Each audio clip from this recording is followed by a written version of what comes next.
Hello everyone, welcome back to my YouTube channel Management by Ms. Bushra. I hope you all are doing well. So आज का हमारा topic है pastel analysis, SWOT analysis and porters 5 forces model under the unit strategic management paper 2 management. So let us start with the topics. So आज का हमारा first topic है pastel analysis. Very very important. तो आपने business environment subject में या various other subject में पढ़ा होगा पेस्टल एनालिसिस. तो earlier it was PEST analysis. तो PEST analysis was actually first introduced by Francis J. Aguilar in 1967 in his book Scanning the Business Environment.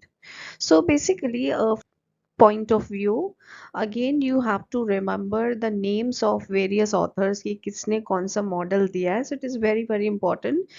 Just note it down somewhere that pest analysis was given by Francis Aguilar. Okay, and the book title was Scanning the Business Environment. तो PEST analysis को initially हम ETPS या economic technical political and social factors नाम से जानते थे. So earlier it was ETPS which was then followed by PEST analysis. और उसके बाद ये पेस्ट एनालिसिस में LE यानी कि लीगल एनवायरमेंटल और जुड़ गया and then it became PESTLE analysis. तो हम कह सकते हैं पेस्टल एनालिसिस बेसिकली एक एडवांस फॉर्म है पेस्ट एनालिसिस का.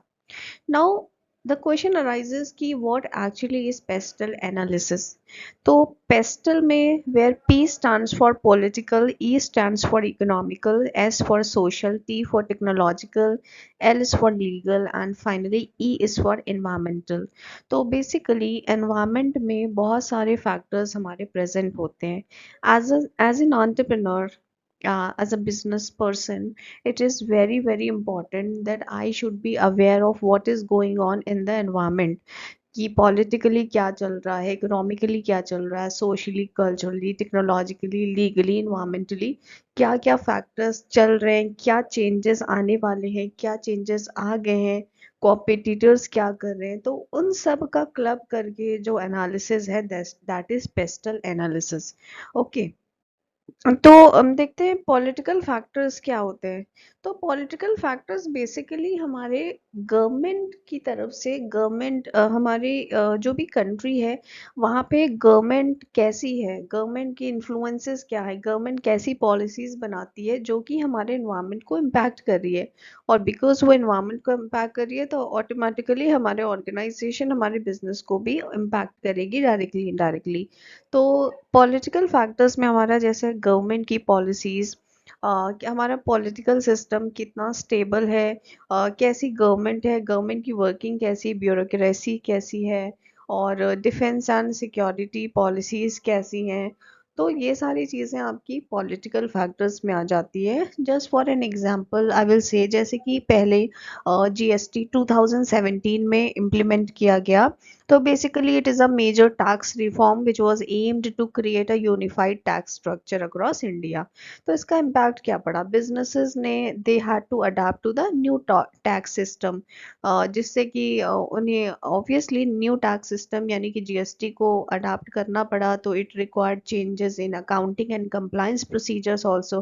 तो इस तरीके से एक चेंज जो कि इन्वायरमेंट में हुआ पॉलिटिकली, एक न्यू टैक्स सिस्टम आ जाने से उससे पूरा पूरा बिजनेसेस को वेरियस चेंजेस करने पड़े because they have to adapt to the new system. Alright. तो पेस्टल एनालिसिस में पहला हो गया हमारा पॉलिटिकल फैक्टर्स. ठीक है. पॉलिटिकल फैक्टर्स हाईली अनस्टेबल होता है बिकॉज वी नेवर नो कि कल को क्या चीज़ पॉलिटिकली आ जाए और वो हमारे फेवर में जाएगी या नहीं जाएगी. ठीक है. तो पॉलिटिकल के बाद आपका ई से आता है economic factors. Now economic factors की अगर हम बात करते हैं तो इकोनॉमिक फैक्टर्स में क्या चीज़ें आ जाती हैं, जैसे कि आपका इकोनॉमिक कंडीशंस कैसी है, इकोनॉमिक ट्रेंड्स क्या चल रहे हैं, economic growth rates, inflation rates, interest rate, exchange rates, employment levels. तो आई विल से कि इकोनॉमिक फैक्टर्स में फर्स्ट ऑफ ऑल आपकी इकोनॉमिक कंडीशंस आ जाती है कि इकोनॉमिक कंडीशन कैसी है. इकोनॉमिक कंडीशन की जब हम बात करते हैं तो कैसे पता चलेगा हमें इकोनॉमिक कंडीशन, कंट्री की जीडीपी क्या है, कंट्री की जीएनपी क्या है, कंट्री में लोग जो कंज्यूमर्स इनकम कैसी है, इंक्रीज हुई है, डिक्रीज हुआ है। ठीक है, तो ये हमारी इकोनॉमिक कंडीशन बताता है। दूसरी चीज़ हमारी आती है इकोनॉमिक पॉलिसीज। इकोनॉमिक पॉलिसी में जैसे मॉनेटरी पॉलिसी, फिजिकल पॉलिसी कैसी क्या चल रही है, यानी कि इंटरेस्ट रेट कितना सेट है, एक्सचेंज रेट्स क्या है, ये सारी चीज़ें हमारी मॉनेटरी और फिजिकल पॉलिसी बताएगी, जो अल्टीमेटली हमारी इकोनॉमिक पॉलिसीज के अंदर आ जाती है। फिर आपका आता है इकोनॉमिक। इकोनॉमिक को हम कह सकते हैं इकोनॉमिक स्टेटस हो गया, इकोनॉमिक कंडीशन। इकोनॉमिक सिस्टम क्या है, जैसे कि मतलब वो कैपिटलिस्ट सोसाइटी है, सोशलिस्ट है, मिक्स्ड है। तो अल्टीमेटली इन सारी चीज़ों को हम क्लब करते हैं तो हमें ओवरऑल कंट्री के इकोनॉमिक फैक्टर्स के बारे में पता चलता है, और ये फैक्टर्स हमारे बिजनेस को डायरेक्टली एंड इनडायरेक्टली इम्पैक्ट करते हैं। तो this was political and economic factors. Now अब हम बात करते हैं एस से सोशल फैक्टर्स की। देखिए, एस से जो हमारा सोशल फैक्टर्स है, सोशल फैक्टर्स में आपके बेसिकली सोसाइटी कैसी है, किस तरीके की सोसाइटी में हम रह रहे हैं, कल्चरल, वहाँ पे कल्चर कैसा है, वहाँ पे डेमोग्राफी कैसी है, बिहेवियरल ट्रेंड्स कैसे हैं। डेमोग्राफिक्स की बात करें तो पॉपुलेशन साइज क्या है, कैसे लोग रह रहे हैं, उनका एज ग्रुप कौन सा मेजॉरिटी में है, या ग्रोथ रेट्स कैसे हैं। अगेन लाइफस्टाइल ट्रेंड्स कैसे हैं, मीन्स लोग कैसे रह रहे हैं, एंड किस तरीके की लाइफस्टाइल जी रहे हैं, मीन्स जैसे आज के टाइम में हेल्थ कॉन्शियस लोग बहुत ज़्यादा हो गए हैं, ये ट्रेंडिंग में है। कंज्यूमर बिहेवियर में कितना बदलाव आया है, वर्क लाइफ बैलेंस को आज के टाइम में लोगों ने बहुत इंपॉर्टेंस देना शुरू किया है। दे हैव रियलाइज की नहीं, सब कुछ मतलब पूरे टाइप से वर्कaholic नहीं होके रहा जा सकता, तो कंपनीज ने भी वर्क लाइफ बैलेंस के लिए पॉलिसीज बनाई है। ठीक है, तो ये क्या है, लाइफस्टाइल ट्रेंड्स है। नाउ कल्चरल नॉर्म्स भी इसमें आ जाएगा, सोशल एटीट्यूड टुवर्ड प्रोडक्ट या सर्विसेज इस वक्त क्या चल रहा है। देन एजुकेशन लेवल्स की बात करें तो लोग हमारी सोसाइटी में क्या ज़्यादा लिटरेट हैं या इलिटरेट ज़्यादा है, जो भी हमारा टारगेट मार्केट है वहाँ पे लोग कैसे हैं, लिटरेसी बहुत है, इलिटरेसी ज़्यादा है। जैसे फॉर एग्जांपल अगर हमारा टारगेट स्पेशली अगर इंडिया में भी बात करें, साउथ साइड ज़्यादा है तो वहाँ पे लिटरेसी रेट सबसे हाईएस्ट है, केरला साइड में। अगर टारगेट मार्केट वो है तो अकॉर्डिंगली वी हैव टू मतलब मेक ऑल आर स्ट्रैटेजीज। ठीक है, एंड देन सोशल मूवमेंट्स की बात करें, मतलब advocacy for sustainability, equity and inclusion, जो नया टॉपिक स्टार्ट हुआ है, तो उसमें ये सारी चीज़ें क्या चल रही हैं करंटली सोसाइटी में, ओवरऑल मतलब कहने का सोसाइटी में क्या क्या चीज़ें करंट में चल रही हैं, और उसके accordingly we have to bring changes in the in our business and business policies also, right? तो जैसे for example I will give you one example of socio cultural factor, that digital content आज के time में बहुत ज़्यादा increase, इसका consumption या हम कहें कि इसकी डिमांड बहुत ज़्यादा आई है। तो जो हमारा ट्रेडिशनल इंडियन मीडिया था, तो आज के टाइम में नेटफ्लिक्स और अमेजोन प्राइम वीडियो या डिज्नी हॉटस्टार में बहुत ज़्यादा पॉपुलैरिटी गेन की है, हम स्विच कर गए हैं, जो हम पुराने तरीके से चीज़ें देखते थे ट्रेडिशनल मीडिया पे। Now we have moved on to Netflix and Amazon Prime. Okay, why? Because it was the need of the society. ठीक है, now we come to the technological factors. तो टेक्नोलॉजिकल फैक्टर्स की बात करते हैं तो technologically हम कितने एडवांस हैं, हमारी सोसाइटी कितनी एडवांस है, जो हमारी कंट्री में हम बिजनेस कर रहे हैं वहाँ पे टेक्नोलॉजी कैसी चल रही है, कितना टेक्नोलॉजिकल एडवांसमेंट्स है। जैसे आज के टाइम में बहुत ज़्यादा आर्टिफिशियल इंटेलिजेंस का यूज़ हो रहा है, ब्लॉकचेन टेक्नोलॉजी का यूज़ हो रहा है। तो how is our business being impacted by it? Because if it is impacted then obviously we have to make changes accordingly. Then what sort of research and development में कैसा हमें technological changes करना है, because R&D अगर traditional time की बात करें आज से 20-25 साल पहले, तो उसका R&D का लेवल एंड आज के टाइम में रिसर्च एंड डेवलपमेंट का level, it is there is a huge difference. Why? Because of the innovation and technology, etc. So we have to adopt accordingly, right? Then digital transformation आ जाएगा technological factors में, e commerce, remote working, cloud computing. Then technology infrastructure, क्या हमारे organisation में, क्या हमारी society में या कंट्री में टेक्निकल इंफ्रास्ट्रक्चर किस हद तक कितना अवेलेबल है, इंटरनेट पेनिट्रेशन कैसा है, मोबाइल कनेक्टिविटी कैसी है, स्मार्ट डिवाइसेस कैसी हैं। हमने तो सोच लिया कि बहुत हाई फाई डिवाइसेस हम यूज़ करें, बट हमारे पास टेक्निकल इंफ्रा ही नहीं है हमारे ऑर्गेनाइजेशन के पास। So how we are going to do that? So we have to analyze everything, cyber security, कैसे हम अब डेटा को प्रोटेक्ट करें, कॉन्फिडेंशियलिटी कैसे मेंटेन करें, everything. So all these things will be counted under technological factors. Okay, now I'll just give you one example of technological factors was that just technological factors की अगर हम बात करें, जैसे कि आपने देखा कि स्पेशली कोविड एरा के बाद ये डिजिटल पेमेंट का रिवॉल्यूशन हमने देखा। मतलब आज के टाइम में इवन बहुत कम लोग ही कैश कैरी करते हैं, या कैश कैरी भी करते हैं तो बहुत ही कम अमाउंट का। Why? Because of so much of digitalisation, digital payment, GPay, Paytm, UPI, everything this came. So this was a huge technological changes which we see. And आज के टाइम अगर आप देखो, छोटी दुकान पे जाओ जिनके पास डिजिटल मोड नहीं है तो बहुत सारे कस्टमर वहाँ से वापस आ जाते हैं और उनका बिजनेस सफ़र करता है। Why? Because they are not having digital payment mode. तो इस एंड इवन अगर हम ऐसे ही बात करें तो छोटे से छोटे वेजिटेबल वेंडर, सब्जी वाले के पास भी आज के टाइम में डिजिटल मोड है, बिकॉज दे नो कि ज़्यादातर जो लोग आएंगे वो हमें जीपे या पेटीएम के थ्रू, ऑनलाइन मोड के थ्रू क्या पेमेंट करेंगे, right? So this is technological factors. Next आता है आपका लीगल फैक्टर्स। तो लीगल फैक्टर्स का मतलब है सिंपल सा laws. Every law and laws regulation, ये सारी चीज़ें, लॉज रेगुलेशन एक्ट्स, ये सारी आपकी लीगल फैक्टर्स में आ जाती है। कोई भी बिजनेस, कोई भी इंडस्ट्री को रेगुलेट करने के लिए certain laws, regulations and acts बनाई गई हैं जिनको हमें फॉलो करना है। अगर हम उन्हें फॉलो नहीं करते तो फिर we will have to face various consequences. जैसे कि एम्प्लॉयज़ के लिए employment laws we have to follow, health and safety regulations we have to follow, the work place safety standards we have to adopt by the consumer protection laws, we have to follow the intellectual property laws, environmental laws and various corporate laws as well. तो ये सारे आपके legal factors में आ जाएगा। And the last is environmental factors. तो environmental factors में हमारी economical and environmental issues आ जाते हैं, जैसे कि climate change। बहुत सारी पॉलिसीज़ हैं जो कि बनाई गई हैं टू रिड्यूस कार्बन फुटप्रिंट्स, ठीक है। हमें बेसिकली इकोनॉमिकल इन्वायरमेंटल फैक्टर्स में देखना है कि हमारे इन्वायरमेंट को हार्म ना हो, और उसके लिए जो जो चीज़ें कुछ गवर्नमेंट की तरफ से, कुछ हमारी तरफ से चीज़ें बनाई गई हैं, and we have to follow कि अगर हम वेस्ट प्रोड्यूस करें तो उसका प्रॉपर डिकम्पोजिशन हो ताकि इन्वायरमेंट में हार्म ना हो। क्लाइमेट चेंज हो गया, सस्टेनेबिलिटी इनिशिएटिव्स हो गए, एंड वेस्ट मैनेजमेंट जैसे मैंने अभी बताया, प्रॉपर रिसाइकलिंग। नेचुरल डिजास्टर्स आता है तो फ्लड, अर्थक्वेक, ड्रॉट्स का हमारे पूरे बिजनेस पे इम्पैक्ट पड़ता है। रिसोर्स स्कैरसिटी, कुछ कुछ जगह पे पर्टिकुलर रॉ मटेरियल्स अवेलेबल नहीं होते हैं तो अगेन उसका बिजनेस पे काफ़ी ह्यूज इम्पैक्ट पड़ता है। तो ये सारी चीज़ें आपकी पेस्टल एनालिसिस का पार्ट है। तो every business has to do various analysis तो इन्वायरमेंट के बारे में जानने के लिए, and one of those tool is pestle analysis, which gives us a proper uh, uh, clear picture ki what is going on in the environment, so that हम as a business person हम अपने आप को ready रख पाए और उस चीज़ को face करने के लिए पहले से ready रहे।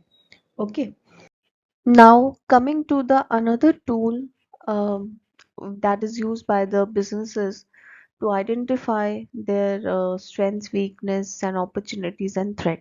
So that tool name is SWOT analysis.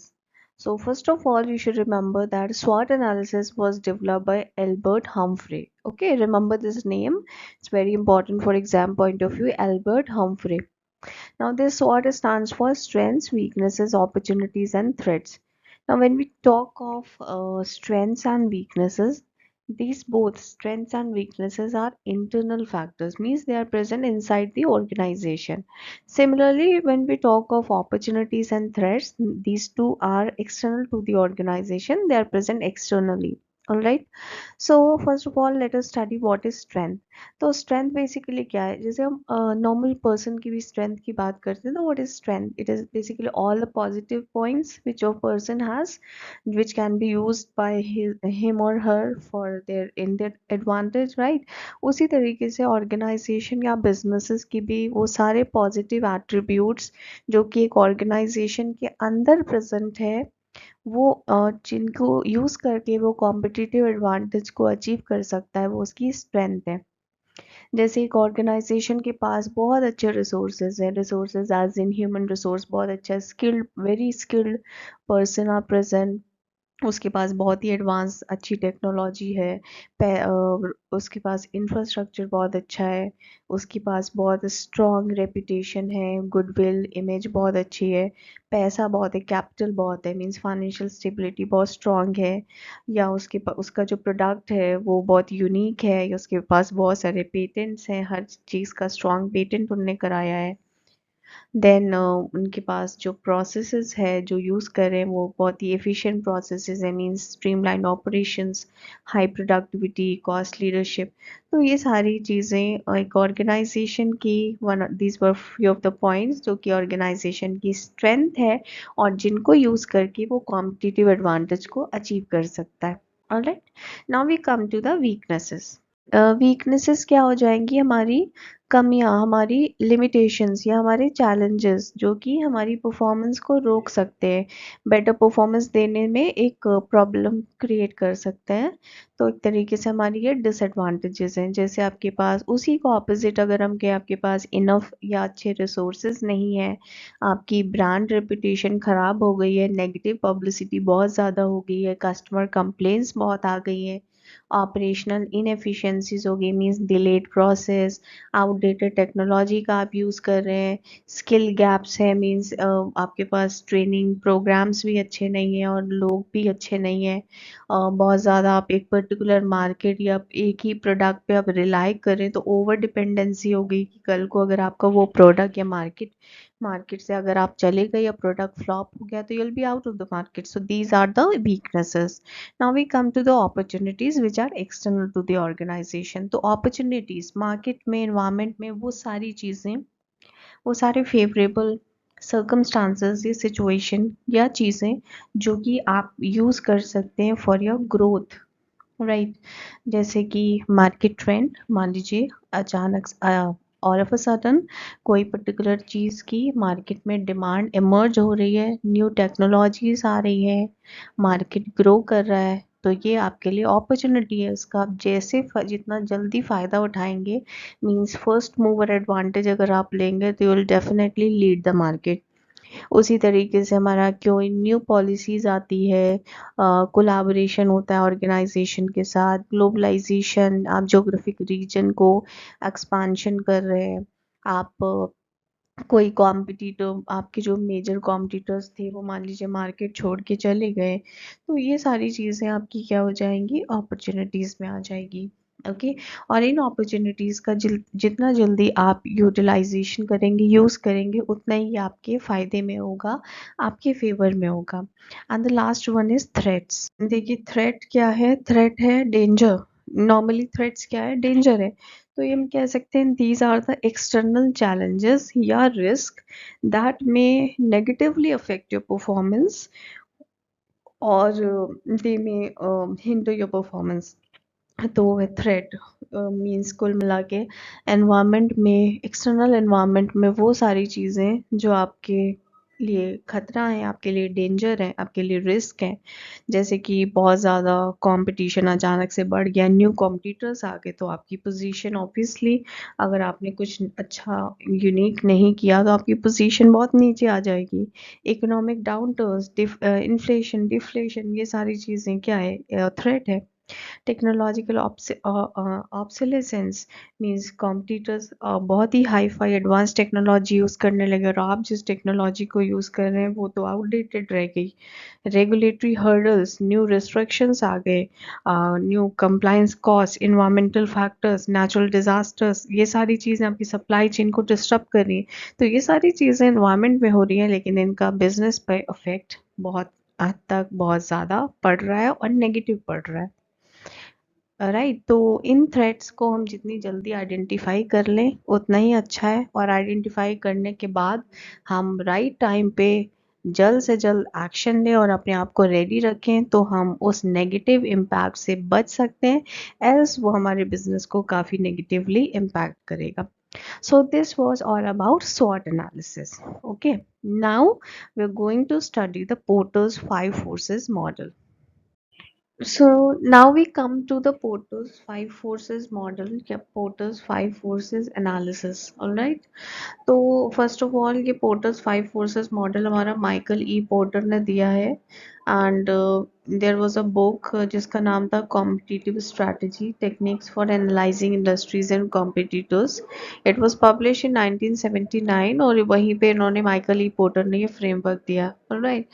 तो बेसिकली ये Mike Porter's five forces model हमारा बताता है कि एक पर्टिकुलर इंडस्ट्री कितनी अट्रैक्टिव है या उस पर्टिकुलर इंडस्ट्री में कितना कंपटीशन प्रिवेल करता है। तो बेसिकली ये मॉडल हमें बताएगा कि how much that industry is attracted and attractive and how much competition is prevailing in that industry so that I could decide whether I should enter into that industry or not. And if I am already doing well in that industry, then I should be framing the strategy so that I could decide कि हमें वहाँ पे रुकना चाहिए उस industry में कि नहीं रुकना चाहिए, और रुकना चाहिए तो क्या चीज़ें करनी चाहिए अपने लॉन्ग टर्म सर्वाइवल के लिए।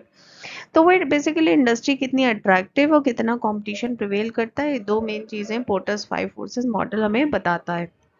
तो फाइव फोर्सेस में जो फर्स्ट फोर्स है दैट इज कॉम्पिटिटिव राइवलरी या इंडस्ट्री कंपटीशन। तो कॉम्पिटिटिव राइवलरी बेसिकली फोर्स बताता है कि एक पर्टिकुलर इंडस्ट्री में कितना कंपटीशन प्रिवेल कर रहा है। What is the intensity of competition among the existing players in that industry.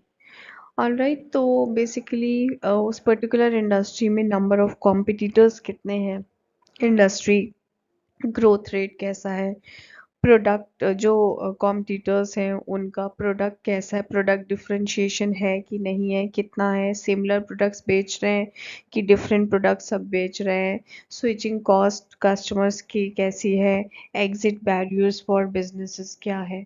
Because जितना ज़्यादा हाई कंपटीशन होगा उतनी ही जो प्रॉफिटेबिलिटी है वो रिड्यूस होगी, बिकॉज वो सारी प्रॉफिटेबिलिटी बेसिकली रिड्यूस होगी इसलिए क्योंकि वो डिस्ट्रीब्यूट हो जाएगी and this may lower the prices और increase the cost to differentiate. तो basically we can say that Porter's five forces model में अदर फैक्टर्स जैसे कि ओके जैसे मैं बताती नंबर ऑफ कॉम्पिटिटर्स, जैसे जितना ज़्यादा more competitors will be there in than industry more fierce the rivalry. मतलब कि जितना ज़्यादा कॉम्पिटिटर्स इंडस्ट्री में होंगे उतना ही ज़्यादा कंपटीशन होगा और हर पर्सन जो है हर कॉम्पिटिटर उस इंडस्ट्री में they would be fighting for their own percentage of market share. ठीक है। इंडस्ट्री ग्रोथ की भी अगेन इसी में बात करते हैं। तो जैसे कोई कोई पर्टिकुलर इंडस्ट्री मान लीजिए एक्सपैंडिंग इंडस्ट्री है तो कंपटीशन वहाँ पे लेस होगा, लेस ड्रामेटिक होगा क्योंकि वो ऑलरेडी इंडस्ट्री अभी क्या है एक्सपैंडिंग इंडस्ट्री है। तो competition is usually less dramatic because ये मार्केट वहाँ पे क्या होगी ग्रो कर रही होगी बहुत तेज़ी से। तो competitors have little need to fight for the customers क्योंकि अभी हम ग्रोइंग स्टेज में कस्टमर्स आ ही रहे हैं हमारे पास। तो ये हो गया आपका इंडस्ट्री ग्रोथ। ठीक है। उसी तरीके से like similarities in what is offered means product differentiation की अगर हम बात करते हैं तो जब हमारा कोई प्रोडक्ट या सर्विस जो होता है मार्केट में अगर सिमिलर होता है राइट, तो कंपटीशन जो है इंटेंस होता है। लेकिन बिकॉज कस्टमर क्योंकि इजीली स्विच कर सकते हैं। हाउवर अगर कंपनी एक यूनिक प्रोडक्ट ऑफर कर रही है, सर्विस उसकी यूनिक है, तो अपने आप कस्टमर उसके पास आएगा, वो ब्रांड लॉयल्टी अर्न करेगी और इससे क्या होगा हमारा कंपटीशन या कॉम्पिटिटिव राइवलरी रिड्यूस होगी। जैसे एप्पल। ठीक। नाउ एग्जिट बैरियर्स, तो कभी कभी अगर मान लीजिए व्हेन इट इज डिफिकल्ट और costly for the companies to leave the industry maybe due to specialized assets, contractual obligations or emotional attachment, so they may choose to stay and compete even if the market's prospects grow dimmer. Okay। मतलब कहने का कि मान लीजिए अगर एक company के लिए बहुत डिफ़िकल्ट है या कॉस्टली है एक इंडस्ट्री को छोड़ना, तो वो क्या करेंगे, उसके रीज़न कुछ भी हो सकते हैं, स्पेशलाइज़ एसेट्स उसमें लगाया हुआ है, कॉन्ट्रैक्चुअल ऑब्लिगेशंस है, ये या एक इमोशनल अटैचमेंट है, और कंपनीज़ ऐसे केस में चूज़ करेंगी कि हम रुकते हैं और फिर कम्पीट करते हैं, ठीक है। लेकिन जैसे कि airline industry, it is a very classic example. Airlines have very high cost for their assets, और जब हमने उस एसेट पे इतना पैसा लगाया है, प्लस उसमें बहुत सारी कॉन्ट्रैक्चुअल ऑब्लिगेशंस भी हैं, रेगुलेटरी रिक्वायरमेंट्स भी है, तो एयरलाइंस जो कि एक will face a shrinking market, जो कि एक अगर हम अनप्रॉफिटेबल रूट पे भी हैं तो भी हम टिल द एंड ट्राई करेंगे उसे ना छोड़ने की। तो ये था आपका कॉम्पिटिटिव राइवलरी। उसके बाद आपका सेकंड, तो सेकंड फोर्स है हमारा थ्रेट ऑफ न्यू एंट्रेंट्स। देखिए, इंडस्ट्रीज जहाँ पे न्यू फर्म्स आसानी से एंटर कर सकते हैं, या ऐसी इंडस्ट्रीज जहाँ पे new firms they can enter very easily, तो उनमें जो है जो प्रॉफिट मार्जिन्स हैं वो लोअर होंगे, ठीक है। एंड जो फर्म्स इन्वॉल्व होंगे they will have less market share. तो सम ऑफ द फैक्टर्स की अगर हम बात करते हैं, लाइक इकोनॉमीज ऑफ स्केल, तो इंडस्ट्रीज जहाँ पे लार्ज स्केल प्रोडक्शन होता है which leads to lower cost, they will face less threat from new entrant, ठीक है। न्यू बिकॉज न्यू फर्म्स जो होंगी वो ऑब्वियसली वो बल्क प्रोडक्शन तो कर नहीं रही होंगी, सिमिलर साइज का प्रोडक्शन कर नहीं रही होंगी एग्जिस्टिंग कंपनीज की तरह।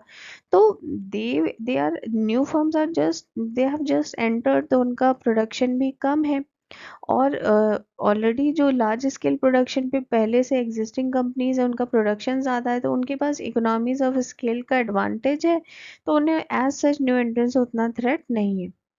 फिर उसकी उसी तरीके से हम प्रोडक्ट डिफरेंशिएशन की बात करते हैं, तो जब एग्जिस्टिंग फर्म्स हैं they have strong brand identities या customer loyalty, so it is harder for new entrants to gain market share, reducing the threat of entry.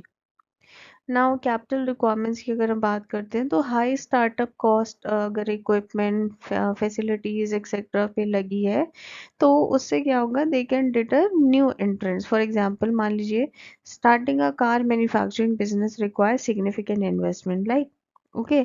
तो कार का बिजनेस अगर हमें स्टार्ट करना है तो अच्छा खासा इन्वेस्टमेंट हमें चाहिए।